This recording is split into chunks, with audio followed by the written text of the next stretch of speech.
Perkenalkan, nama saya Elizabeth Keisha Dunar, saya dari kelas 10C.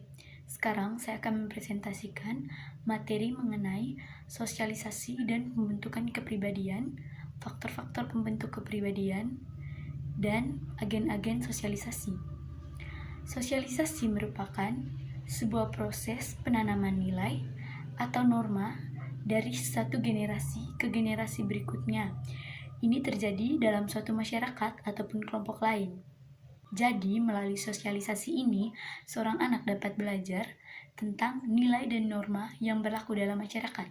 Contohnya saja itu, sportivitas dalam bermain. Teman-teman, kepribadian merupakan kumpulan dari sikap, sifat, dan perilaku kita yang sudah terikat dan berpola. Jadi, sosialisasi sangat berperan dalam pembentukan kepribadian seorang anak. Jadi, kepribadian ini merupakan hasil dari interaksi sosial dalam sebuah kelompok.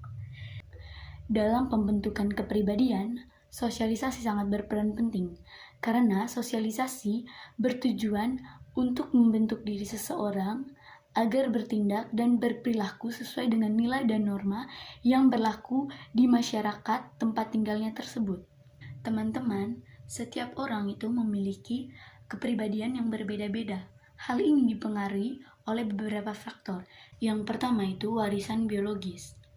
Faktor keturunan berpengaruh terhadap pembentukan kepribadian seseorang. Nah, dalam hal ini, warisan biologis juga berhubungan dengan gen dari orang tua, seperti pada golongan darah atau jenis penyakit tertentu seperti diabetes, alergi, jantung koroner, asma, dan vertigo. Warisan biologis seperti perbedaan-perbedaan akan mempengaruhi perkembangan dari kepribadian seseorang. Yang kedua itu ada lingkungan fisik. Jadi, salah satu ahli yang bernama Ellsworth Huntington menekankan bahwa perbedaan perilaku setiap kelompok itu disebabkan oleh perbedaan iklim, topografi, dan sumber alam yang berbeda-beda. Seperti orang-orang yang hidup di dataran tinggi, mereka itu cenderung berprofesi sebagai petani, sedangkan orang-orang yang berada di dataran rendah seperti di tepi pantai itu umumnya mereka berprofesi sebagai nelayan. Yang ketiga itu kebudayaan.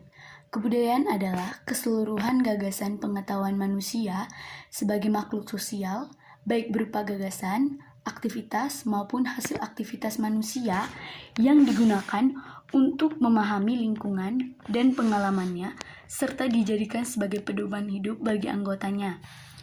Dalam kebudayaan ini tergantung beberapa unsur seperti kepercayaan, mata pencarian, kesenian, dan adat istiadat. Kebudayaan berperan dalam kepribadian seseorang dan masyarakat. Setiap kebudayaan menyediakan seperangkat norma yang berbeda dari satu masyarakat dengan masyarakat lainnya. Masyarakat majemuk memiliki kelompok-kelompok dengan budaya dan standar atau ukuran moral yang berbeda-beda. Standar atau ukuran tersebut digunakan untuk menentukan mana kepribadian yang baik dan mana kepribadian yang tidak baik. Terkadang, ukuran penilaian antar kelompok itu saling berbeda. Ada seseorang yang dihadangkan pada model-model perilaku yang bisa diakui, tapi ada juga yang bisa dicela atau tidak diterima di kelompok lain. Contohnya itu seperti anak usia remaja yang lebih menekankan kekuatan ego untuk menanamkan corak perilaku melalui sekelompok sebayanya atau sekelompok yang setara dengan dia, walaupun hal itu bertentangan dengan perilaku keluarga. Hal ini kadang menimbulkan konflik antara remaja dengan orang tua, karena remaja lebih memilih nilai dan aturan kelompoknya daripada nilai dan aturan dari keluarganya sendiri. Yang kelima itu ada pengalaman unik. Pengalaman unik juga memberikan pengaruh terhadap pembentukan kepribadian seseorang. Misalnya seperti dia mengalami pengalaman yang berbeda dengan orang lain, atau berbeda dengan pengalaman selama masa hidupnya. Jadi hal itu membuat kepribadiannya dia itu berbeda dengan orang lain. Contohnya saja seperti saat dia masih kecil, dia memiliki pengalaman yang mungkin dipukul oleh orang tua atau apapun apapun itu. Nah, hal ini menjadi pengalaman uniknya dia, sehingga kepribadiannya dia itu seringkali merasa tertekan, diam, dan tidak banyak bicara. Teman-teman, dalam melakukan sebuah sosialisasi, ada pihak-pihak yang melaksanakan sosialisasi, yang juga disebut sebagai agen sosialisasi. Agen-agen dalam sosialisasi yaitu, yang pertama, keluarga. Pada masa awal kehidupan seseorang, agen sosialisasi terdiri atas orang tua dan saudara kandung. Namun, dalam masyarakat yang mengenal sistem keluarga luas, agen sosialisasi tidak hanya kedua orang tua atau saudara kandung saja, tetapi ada paman, bibi, kakek, dan nenek. Tetapi pada masa sekarang, ada pengasuh dan pekerja pada tempat penitipan anak yang tidak termasuk keluarga. Dia juga berperan besar dalam proses sosialisasi seorang anak. Yang kedua itu teman sebaya atau sepermainan. Ketika seorang anak sudah bisa berbicara, berjalan, dan bepergian, ia mulai bertemu dan berinteraksi dengan teman sebayanya yang biasanya berasal dari keluarga lain. Pada tahap ini, ia mulai mempelajari berbagai aturan tentang peran orang-orang yang kedudukannya sederajat. Dengan bermain, ia mulai mengenal nilai-nilai keadilan, kebenaran, toleransi, atau solidaritas. Contohnya itu saat bermain, anak-anak tidak boleh curang atau mau menang sendiri. Yang ketiga itu sekolah.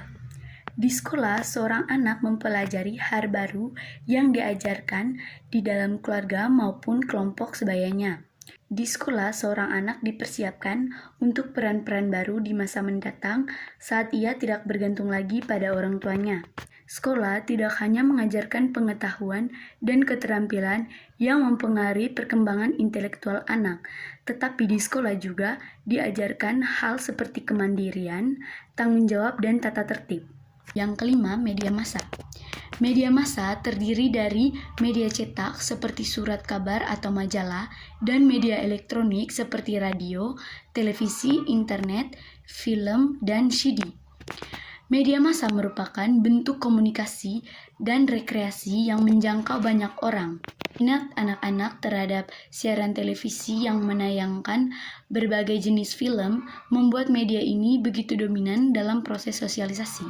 Hal ini disebabkan anak-anak lebih banyak menghabiskan waktunya untuk menonton televisi dibandingkan belajar. Dengan itu, tentu kepribadian dari seorang anak akan dipengaruhi oleh media massa.